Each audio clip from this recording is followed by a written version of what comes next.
Okay, we had a ridiculous round one. I mean, this was probably the craziest round one that I ever remember seeing. And obviously, we have some pretty bad landing spots for these wide receivers. We have Malik Willis plummeting down to the second round of the NFL draft, which I promise you that severely impacts his dynasty value. There's almost no way you can take him at the 102 now, but we're going to figure out exactly where people are drafting these rookies. We are going to hop in some live 2022 Dynasty rookie mock drafts. I'll try to get a couple going. We're obviously going to do at least this one. I'm going to be selecting from the 106. That way, I mean, I'm not just being able to take Breece Hall at the 101 and say, okay, well, I don't have to think about it. You do you. No, this will be an exciting draft. But before we get into it, please make sure you go down there, drop a like on this stream, and subscribe to the channel if you play Dynasty Fantasy Football. I think that should be it. Let's go through. I am very excited. Hopefully the timer is set for 60 seconds. We'll start this draft right now. Yes, 60 seconds. Dom on the clock. Breece Hall, no surprise there. And of course, this is a super flex draft. That's why you see Malik Willis at the very top here, according to ADP. And I will admit, we are only one night in, so I don't have my Dynasty rookie rankings updated. I don't necessarily know who I'm going with between Garrett Wilson, Drake London, and Treylon Burks at the 102. There, I was about to say it. I think the majority of people go Treylon Burks at the 102 because he undoubtedly got the best landing spot out of those three wide receivers. I am unsure if I can go that direction with confidence, however, just because if we look at our wide receiver prospect model, I mean, Drake London as a top 10 pick looks fantastic. He ends up going here at the 104. And where are we going to be going at the 106? I think we gave ourselves the hardest pick in this draft. Oh my God. Why did I give myself the 106? Why did I do this? BGS here, please. Please take Malik Willis. Take Kenny Pickett. Don't make me have the difficult decision. I think maybe the takeaway after round one is what you need to do. If you're drafting at the 106, if you're drafting at the 107, if you're drafting at the 108, try to take that pick, package a second rounder with it, move up to the 105. Go get yourself one of those top end wide receivers with London, Wilson, Burks, whoever falls. Now, when we're on the clock, it's a difficult decision. Obviously, the majority of people here are going to be saying, oh, just go Chris Olave. And y'all know Chris Olave is a wide receiver that I really like.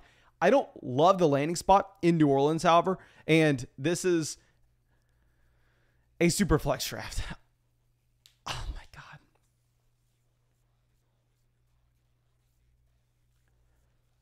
I think we may go Kenny Pickett. We're going Kenny Pickett. He's most likely not going to start at the beginning of this upcoming season. Now, with Kenny Pickett, what you can like is the situation he falls into. We talk about this all the time. I am not some expert quarterback guru scout, and you are not. Nobody on YouTube is. If you were, you would be getting paid over $1 million by an NFL organization to come in and try to find that next great QB, to try to find the next Russell Wilson, that next Dak Prescott. But what I can do is I can look at Kenny Pickett and I say, hell, we see the investment into the quarterback position by the Pittsburgh Steelers. Now, this doesn't necessarily guarantee that Kenny Pickett has that long shelf life. It doesn't guarantee that Kenny Pickett gets to start for the next 3 to 4 seasons, but he is stepping into a fantastic situation. You know, I am about looking at the situations, looking at the team investment. That's why I wasn't a big fan of Justin Fields last year going to Chicago with Matt Nagy. Well, here with Kenny Pickett, it's a little bit of a different situation in that you have never had this coaching staff with a losing season. Mike Tomlin has never had a losing year. This is a well-run organization that I think they're going to be able to build this team around Kenny Pickett with Deontay Johnson, Chase Claypool, Najee Harris, and Pat Freiermuth.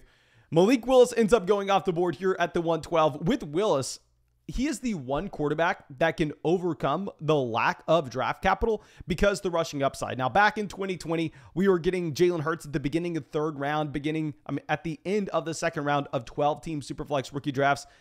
It's crazy to see how much the Dynasty community has reacted to that rushing upside, as they should, by taking Malik Willis here at the 112. It's just so different from a long time ago. Now you have Christian Watson, Sky Moore going into 202, the 203. Love those picks. And yeah, I think if you are a drafter, we're probably going to get boxed out of another tier break here. At the 204, 205, yeah, if Matt Corral goes, oh my gosh. I think this is another lesson we can be having in the second round. It looks like you probably want to be moving up as well. It looks like in the second round, okay, Justin Ross goes to the 205. I'm going to be taking Sam Howell. With Sam Howell, I'm not excited. I'm afraid this is going to be the next Drew Lock situation, a quarterback that goes in the second round, never has the team commitment. But with Sam Howell, I mean, talking about YouTube quarterback scouts, everybody thinks he's great because he was supposed to be the #1 pick overall in this year's draft last offseason. A lot of people were projecting that to happen, and he wasn't bad at UNC this past year. He does have some rushing upside. So I hate to go QB, but we're going to take Sam Howell at the 206. Not that excited about this selection. I think there's that massive drop-off after Christian Watson and Sky Moore. So maybe the drop-off in the first round is that 105, and in the second round is the 203. We can be building out our tiers. Please let me know if you disagree with any of my selections here. Let me know if you would have gone in a different direction. Mike says, is Dotson the next Jalen Reagor? Honestly, no. I don't see the comparison between Jahan Dotson and Jalen Reagor, other than, I mean, maybe people don't like Dotson, so they just want to pull a recent bust in years past.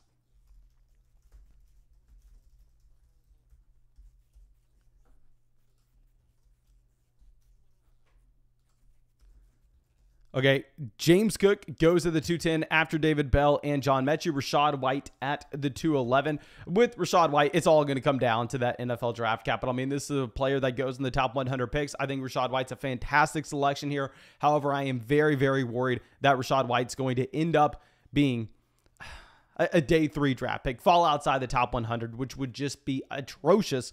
But as we go into the third round here, let me give this announcement. I know you've already heard it, but I could not be more excited. We are going to have over 200 drafts on the live stream this year, primarily on the main fantasy football channel on Underdog Fantasy, because they just launched Best Ball Mania 3, their large field contest that has over $10 million guaranteed in prizes. A $25 best ball fantasy football league that has $10 million in prizes. Of course, that's not all the first place. Of course, it's scattered all the way through. If you win your 12-team league, you get second in your 12-team league. Of course, you're winning money regardless.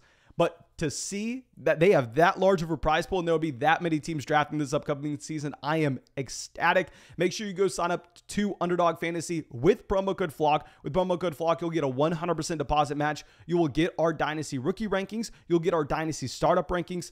And you'll get our Dynasty research book. Please take advantage of that. Okay, so y'all know I've been a fan of targeting these wide receivers later in rookie drafts compared to the running back position. Like, I'm a fan of taking Wan'Dale Robinson. Justin Ross went very early here. I think most drafts, Justin Ross is going to go later, but I like the Justin Ross, David Bell, John Mechie, and Wan'Dale Robinson over these running backs. I can tell you right now, in your rookie draft, you're probably going to see these running backs slide up the board. Damian Pierce is going to be a second-round pick. Ryan Robinson was going to be our pick here. I was setting it up to say this is the instance where we may have to flip. I think, oh my gosh. Do we have to go Zamir White? Zamir White is not a player I like. The reason I don't like Zamir White is you can be undersized. He has a BMI of 29.0, which you can be undersized. You can be a successful running back and have a BMI that low, but what do you need to be? You need to be a pass-catching running back historically if we go back to 2014 in drafts. I mean, yeah, you get guys like Austin Eckler that are undersized, but they are the great pass-catching running backs. Zamir White doesn't have that pass-catching profile. I'm not that excited about Zamir White, but he is my best ranked player here. I would have much preferred Damian Pierce. I would have preferred Brian Robinson. I would have preferred Wan'Dale Robinson. Wan'Dale Robinson's a player I think you can actually get here a lot in your Dynasty rookie draft. The flock's going to be a little bit higher on him than y'all are, but it is what it is. God, I hate how this draft has gone. I would have been much happier in that 103 spot, taking Kenneth Walker, Sky Moore, and Alec Pierce. Okay, Pierre Strong goes at the 307. Pierre Strong, I'm pretty sure Pierre Strong's approximately 100 years old. Let me look this up. Yeah, Pierre Strong, just looked it up. He is either 100 years old or turns 24 in 6 months. It's just funny to see. This is a running back that obviously has that elite speed. Okay. So let's go through. Mike says, Algier if he lands in Seattle, or any running back that goes to Seattle, question mark.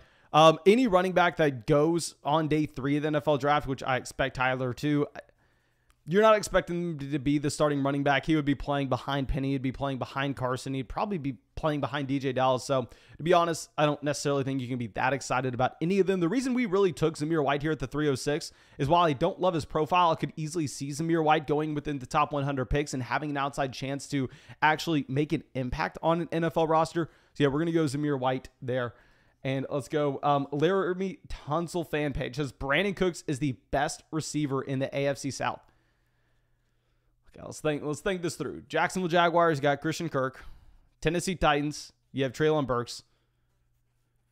Indianapolis Colts, Michael. I guess you're right. For this upcoming season, Brandon Cooks is probably the most talented wide receiver in that division. Okay. Hunter says, how did Kansas City and Green Bay not draft a first-round quarterback? Question mark. I'm assuming you meant wide receiver, and yeah, it's just brutal. And what's also brutal is Kyron Williams goes to the 403. Y'all know Kyron Williams was a player we were screaming was dramatically overvalued at the beginning of the offseason. But if you're getting Kyron Williams at the 403, this is exactly what you're looking for. You're looking for a player that at least has some upside, a long shot. And here with Kyron Williams, this is a player that was a great pass-catching running back at Notre Dame. He declares early at the same time. He's undersized and he's slow. Best case scenario, he's Devin Singletary. But, I mean, hell, we're drafting in the 4th round here. I think it's a great pick at the 403. Okay. So now BGS on the clock. They go Isaiah Likely. We're going to go Jalen Weidemeyer. I mean, this is a tight end that has fallen down rankings as the offseason's gone on, but he does have the size coming out of Texas A&M. He was productive as well at an early age. But what I hate to see with this draft is a strong wide receiver draft in 2022. But we come away. QB, running back, tight end. We don't get a single wide receiver in this draft room. Like I said, I think in the majority of your drafts, you're probably going to have guys like Justin Ross, David Bell, John Mechie, Wan'Dale Robinson, some of our later round targets. I think they are going to be falling to you later. I think you're actually going to be able to have the option to take one of those wide receivers in the middle of the 3rd round. That's where I'm going to go. But here, I think everybody a part of the flock's a little bit too smart to be pushing up these running backs like Damian Pierce, Brian Robinson, Zamir White, Pierre Strong, and Tyler Beatty into the 2nd round. I think these guys are clear 3rd round selection, so we just ended up getting them where they went. But yeah, we'll get another draft going. Let me just finish this one off so we can get a screenshot. Evans looks like he auto-drafted here at the end, which is very, very annoying. Please don't do that if you're going to join one of these drafts. Okay, so Clint, round us out. We'll be able to take a screenshot here and get everyone's opinion on it. And yeah, we'll get another draft going. I'll send out this link in the live chat. We sent out the link earlier on Locals, but we have 86 people in here. So I know some people are going to want to join. And let me just set this up. I'm not giving us the 106 this time. This time I'm taking a better pick, okay? I hate it. I hated that one. You know what? We said the 103 is where we wanted to be. We're just taking the 103. Let's get that. And let's copy this sleeper link. Mike says got to be quick to get in one of these drafts. Honestly, I don't think you got to be that quick. We only have 88 people in here. I think y'all should be able to get in quite easily, to be honest. Let's go through and find out. Matt says one of Sky Moore, Christian Watson, and George Pickens will be a Colt by day's end. I think the Colts are desperate for a wide receiver too. I think it would be a great landing spot for one of those options. I'm not a believer that Michael Pittman is some elite alpha level wide receiver. I don't want to say that at all. So yeah, I think that you could easily see someone like Sky Moore would be a perfect fit alongside Michael Pittman. Okay, so let's go through, find our next question. Matt says, is this a 1 quarterback league? No. We're doing Superflex. It's going to be another Superflex draft here. There are 4 spots open. I can go through and send this in the Flock Locals community as well. This should be filled relatively quick. It looks like we have 3 spots left.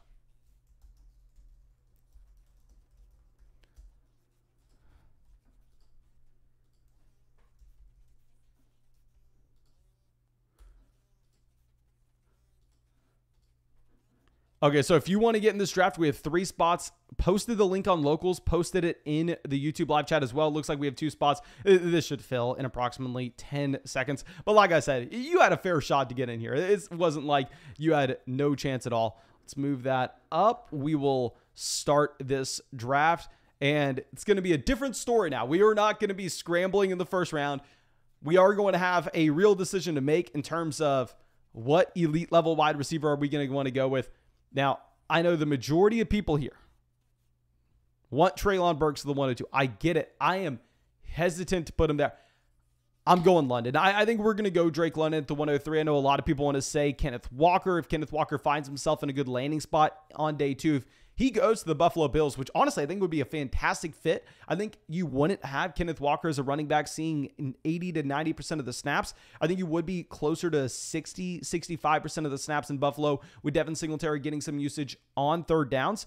But it would still be a fantastic landing spot, and we would move Kenneth Walker ahead of these wide receivers. But before we see the landing spot for a running back that doesn't have the passing game capability, I'm just going to be going through taking Drake London here at the 103. This is a wide receiver that checks every single box, as we've talked about over and over and over again. Horrible landing spot when you have Marcus Mariota as your quarterback. Obviously, this projects to be one of the worst offenses in the NFL. But hopefully there's some hope. Maybe they go out there. Maybe they make a play next offseason for someone with a higher ceiling. We'll go London at the 103. And yeah, I think we need to make a YouTube video probably after this, or make a TikTok or something telling people to go trade for the 105. Let's see what Jesse does. This is where I was stuck, where I didn't know what we were going to do, and I ended up taking Kenny Pickett with Pittsburgh. Legendary Steve's coming out. Happy to see you out here, my man. Ryan says, Sky Moore to the Browns for the slot role. Yeah, essentially Sky Moore would be probably an upgrade over where Jarvis Landry was last year. Now, I'm not saying he's going to have the career Jarvis Landry had, but obviously Jarvis Landry wasn't the same wide receiver the past 2 seasons in Cleveland than he was at the beginning of his career in Miami. And also you'd be paying him way less money. I could easily see Sky Moore going in the 2nd round. But Chris Olave goes to the 106. That was the player that we were debating with Kenny Pickett for that selection. And Jameson Williams goes to the 107. Williams just had a horrible landing spot to the Detroit Lions. This is a wide receiver that I think makes so much sense for the offense and how he's going to allow just Amon-Ra St. Brown and TJ Hawkinson to soak up targets underneath. Like Jameson Williams being that deep threat, taking the top off the defense, being a much better version of Khalif Raymond. I think it's exciting for Detroit. However, I don't think it's exciting for Jameson Williams. I mean, this is going to be one of the worst passing offenses in the NFL, and there's a decent amount of target competition there. Yeah, you only have Amon-Ra St. Brown at wide receiver, but you have a damn good tight end in TJ Hawkinson, and also a very, very good pass catching running back in DeAndre Swift as well. Jahan Dotson goes at the 108. Okay, I'll say this. I could easily see you deciding, hell, this wide receiver class is so good, I'm going to take Chris Olave. I'm going to take Jameson Williams. These guys were elite level prospects for me. I could see you taking them over Kenny Pickett. Oh my God. Did I make a massive mistake taking Kenny Pickett at the 106? Kenny Pickett continuously falling to the 110. I'm telling you right now, that George Pickens pick is a bad selection. It's a bad selection. I think Kenny Pickett at the latest should go 108. I could easily see the argument, and maybe by later today, I'll realize, okay, yeah, no, Chris Olave, Jameson Williams, these are wide receiver talents that you have to have over someone like Kenny Pickett. But even though Dotson got the capital, I believe goes pick 16 to Washington, still he's not going to be the wide receiver one on that offense. That's not an offense that we should be excited about. Let me go through and see if we can edit this draft real quick to be linear. Whew. That was something we needed to catch. Let's remove this pick. Okay, there we go. I hate that Sleeper does that automatically. We'll resume the draft here. You have Benny Franks at the 201. So let's see where he decides to go. And Matt asked, is this PPR? Is this Superflex? 100%. Every draft that we're ever going to do is PPR and Superflex. Of course, if you're playing in a non-PPR format, hell, move the wide receivers down. Jack Kenneth Walker up to the 102. If you're playing in a one quarterback format, who the hell cares? Just move Kenny Pickett, move Malik Willis down dramatically. Okay, so now we are on the clock. I'm assuming we probably just end up going Desmond Ridder. No, we're not going to go Ridder. We're going to go Matt Corral. Matt Corral, the biggest faller at the quarterback position this offseason. I mean, this was a quarterback that most people were projecting to be the first option off the board around pick 13 at the very beginning of the offseason. Obviously, ended up not happening. Worried that he's going to turn into a Drew Lock type player that doesn't have the team investment, as we've already discussed. But you can occasionally find that quarterback from round 2 that does pop off. You can occasionally find the Derek Carr. You can occasionally find Jalen Hurts. It's much better chasing the rushing quarterback, someone like Malik Willis, because they will have access to that elite level ceiling. But yeah, we'll go Matt Corral here at the 203. Please let me know if y'all think that we should have gone Desmond Ridder. However, I'm not going to be taking Trey McBride or John Mechie over Matt Corral, but I could easily see the argument to be taking Desmond Ridder. Both quarterbacks have a similar amount of rushing upside, and I think both get similar draft capital. We probably just have to end up seeing where the landing spot shakes out. But maybe we can try to draw some more tiers here. Honestly, I think maybe there's a tier drop off at the 108. I'm sorry, the 105 and the 108. I don't think that Dotson belongs in this tier, if we're going to be honest. I think the second tier this offseason is most likely going to be Chris Olave, Jameson Williams, and Kenny Pickett. And then there'll be a tier drop off to maybe Jahan Dotson, Malik Willis, depending on where he lands. Like, if Malik Willis goes to Seattle, you know there's going to be some excitement around Malik Willis with that potential landing spot with DK Metcalf and Tyler Lockett. David Bell goes at the 208. David Bell is someone that's going to be falling to the 3rd round in some of your dynasty rookie drafts. Especially, I'll tell you right now, David Bell probably not going round 2 this year. He's most likely going to be a round 3 draft pick, very similar to how we saw Amon-Ra St. Brown fall based on his slow 40-yard dash time out of USC last offseason. Because as we've already said, it's not that NFL teams are stupid. There's just a discrepancy between real-life NFL value and fantasy football value. And David Bell, a slower slot wide receiver that will command volume, he's one of those very rare players that will have more fantasy value than NFL value. But you have Alec Pierce going at the 210. I'm probably going to be just standing on my own little island here. I think Alec Pierce is one of the most overrated players in dynasty rookie drafts, specifically when we get to the 2nd round. When you have someone like Wan'Dale Robinson going after him, if you look at that Alec Pierce profile, it's very bad. It is very bad. This is a wide receiver that technically, yeah, he was the wide receiver 1 for Desmond Ridder, but he stayed all 4 years. He had a late breakout. He was never that dominant. Like, I don't see it with Alec Pierce. James Cook goes at the 302. I think we probably end up going with our guy, Brian Robinson. Obviously, Damian Pierce skyrocketing up everybody's boards. But if we're looking at Brian Robinson, he checks a lot of boxes. Now, he doesn't have the BMI we look for, but he's 224 pounds, so you can override the BMI. Clearly has the size to be a 3-down player. He was an okay pass catcher at Alabama. He was an okay athlete as well at the combine. And the one red flag you'll have is easily explained away based on the situation he had at Alabama, based on the fact that, I mean, he steps into an Alabama running back room that has Josh Jacobs, Damian Harris, Najee Harris. What are you supposed to do? He can't break out till his 5th year there. So I'm fine writing off the pass for Brian Robinson. I also think he can go in the top 100 picks. So yeah, we're going to take Brian Robinson here at the 303. Keel Shakir goes at the 307, a player that stays all 4 years, very similar to Tolbert. I mean, a hyper-productive wide receiver from a small school that stayed all 4 years. That's not going to get the NFL draft capital. A fine shot later on, 100% a fine shot at the 307. I don't want to make it sound like I'm talking down on him because all these players are long shots. Okay, so Mike says Brian Robinson is old, though, too. Yeah, 100%. There's a big difference. However, if we're talking about age and we're looking at someone like Brian Robinson, as we've already discussed, there's a logical explanation on why it took him so long to come out of Alabama based on the running back room there. You can't expect, I'm not drafting Brian Robinson in the 3rd round saying this is a running back that's better than Josh Jacobs, that's better than Najee Harris, that's better than Damian Harris. I'm not saying that at all. I'm saying, hell, maybe he's just slightly worse than a couple of those options, and that's why he wasn't able to get on the field until they left Alabama, and that's why he had to stay all 5 years there. Whereas if we compare him to someone like Pierre Strong coming out of South Dakota State, was he playing behind Najee Harris? Was he playing behind Damian Harris? Was he playing behind Josh Jacobs? No, he just simply wasn't. That's going to be the difference for me. We have to look at the context of the situation. Isaiah Likely goes to the 401. Isaiah Likely looks like he could be one of the better pass-catching tight ends in this year's draft. which obviously is what you want for fantasy. Looks like I'm going Jalen Weidemeyer as well. I know Weidemeyer has been falling down NFL mock draft boards. Let's see where he ends up going. I'm still expecting him to be a day 2 pick. I'm still expecting him to get drafted today. Maybe I'm wrong. Maybe I'm overlooking something with Jalen Weidemeyer. Tyler Batty is a running back that checks a lot of boxes. He does technically have the size that we're looking for, but he actually weighs less than 200 pounds. So it doesn't matter that he has the BMI we're looking for. You have to override it. You have to look at just the additional numbers within saying, hell, he's 5'8". Just because he's 5'8" and that gives him a 30.0 BMI, that doesn't mean he has the size to be a 3-down running back, despite him being that 3-down RB at Missouri.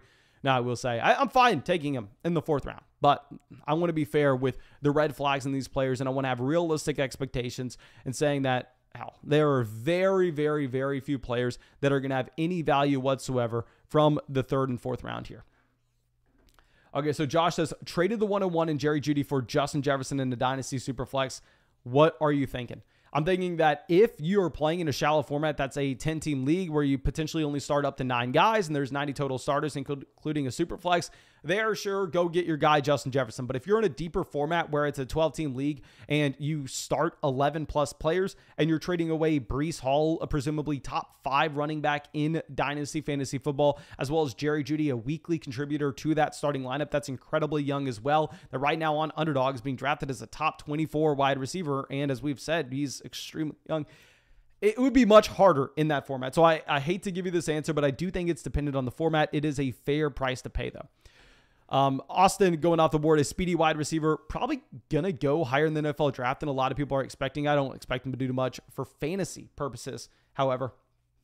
Matt says, I got A.J. Brown in Dynasty. How worried should I be? Very worried. Very, very, very worried. I'll be completely honest. I think with A.J. Brown, he was one of the biggest losers from yesterday. I know that Tennessee didn't have a ton of passing attempts, but they were hyper efficient with those passing attempts. There's a big difference between that and the Philadelphia Eagles, where they just don't move the ball down the field through the air effectively. Maybe they take a step forward this upcoming season. Entirely possible with Devontae Smith in year 2, with Jalen Hurts, his 2nd season starting, as well as A.J. Brown opening up the offense. But still, I am worried about A.J. Brown. He will be falling in our rankings. But of course, thank you so much for coming out to the live stream. Thank you for being a part of the flock. I will be live streaming again tonight, as we get those selections going off the board. We already, posted like 10 videos from last night. We've been grinding. Hopefully I can go through and take a nap, but I wanted to get this out for everybody. Please go down there, drop that like, subscribe to the channel. I appreciate you, and I hope I get to see you tonight.